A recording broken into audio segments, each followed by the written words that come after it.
今日紅級 Mel 嘅 Guatemala 水咧，我就會用到去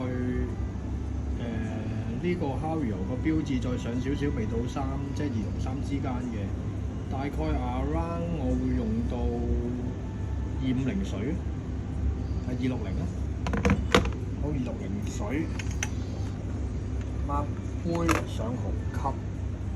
最緊要咧，紅級咧就千祈唔好有折射，一折射咧個底會話爆㗎啦。咁擺上去紅級機度啦，跟住開紅級。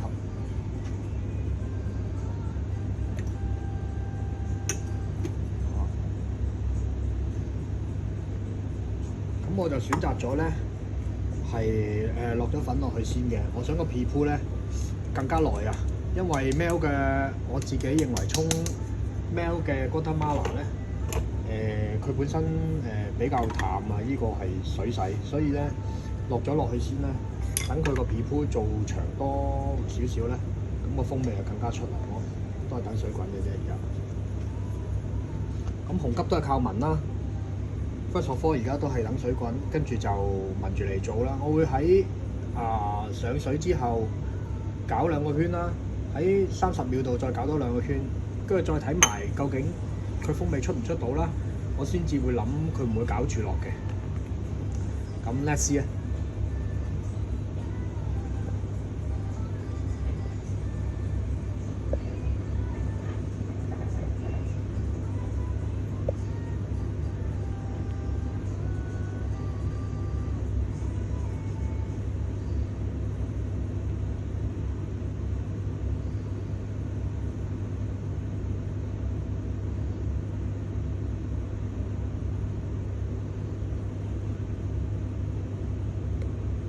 仲有咧，今次紅級咧，我係冇用濾布嘅。我自己中意用開自己飲嘅話咧，就會用開呢個玻璃針嚟做嘅。會有少少咖啡渣啦，但係風味係比較完整，我覺得，同埋會再厚少少。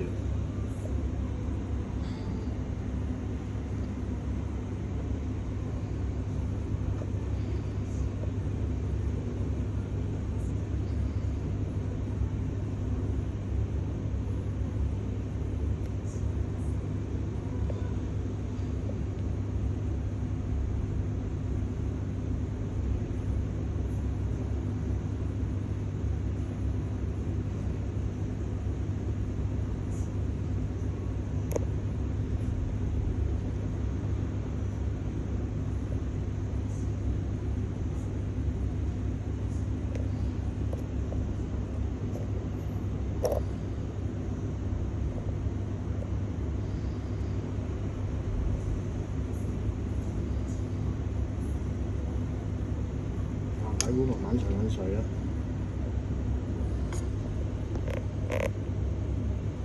咁今次紅級個 Guatemala 咧，我都教到好粗嚟做㗎啦。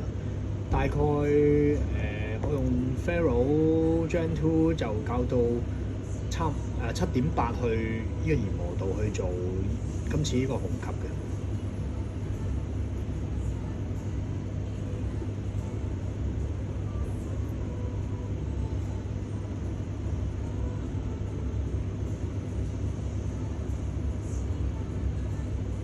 同埋今次我會用咗24個 gram 嘅粉去做啦，咁攞得足啲啦可以。咁你睇到紅級上緊水啦，當佢上多陣咧，咁我開始做2下嘅攪拌啦。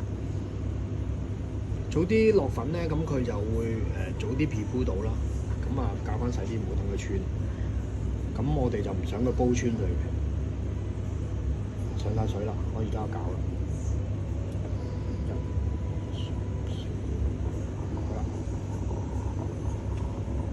跟住用你嘅嗅覺去開始聞，究竟佢出緊啲咩飛法啦。而家攪翻細少少。而家有花香出咗㗎啦，已經。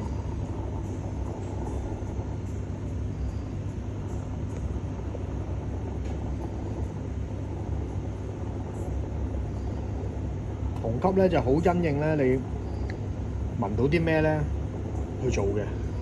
嗱，咁而家呢個時間咧，我作第2次攪拌啦，差唔多25秒到。根本上我唔會搞佢第3次噶啦，聞到甜我就會落噶啦。好啦，個甜出咗啦，而家落啦。咁 total 嚟講咧，我都係用咗45秒度去做呢個紅級嘅啫。紅級咧有陣時唔好俾佢再滯留喺個上壺度啦，咁啊盡快用濕布啦，或者用啲凍嘅布咧，等佢快啲落翻個底壺度，保存翻佢應有嘅風味啦。咁基本上咧，呢支 Guatemala 嘅 melt 咧已經完成咗㗎啦。嗰啲咩小唔小山丘咧，其實我從來都冇計較過嘅。咁總之就係你聞到個甜嘅風味，咁你呢支咖啡其實就紅級就已經可以完成㗎啦。等佢流晒落底壺之後咧，咁可以飲用啦。而家試下啦，喂，點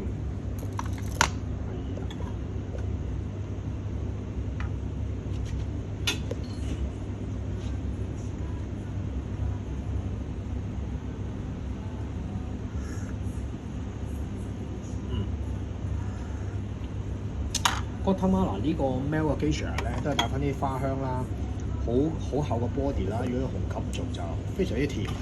咁另外咧，好甜啦，好花香啦，同埋有啲好得子嘅味道喺呢個 Guatemala 入邊嘅。好 OK 啦，拜拜。